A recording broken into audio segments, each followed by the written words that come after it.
Here is how you can download and change the theme of LMMS. Go to the official website of LMMS, which is lmms.io.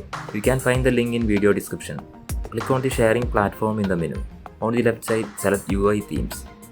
You will notice that there are several categories available. Click on a theme and you will find basic information about the theme, such as the license details or a link to a screenshot that displays how the theme will appear.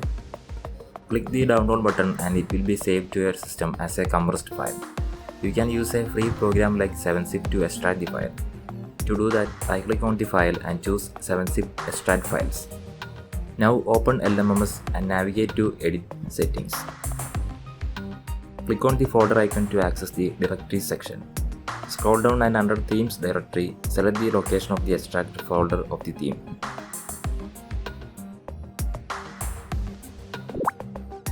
Click OK and restart LMMS.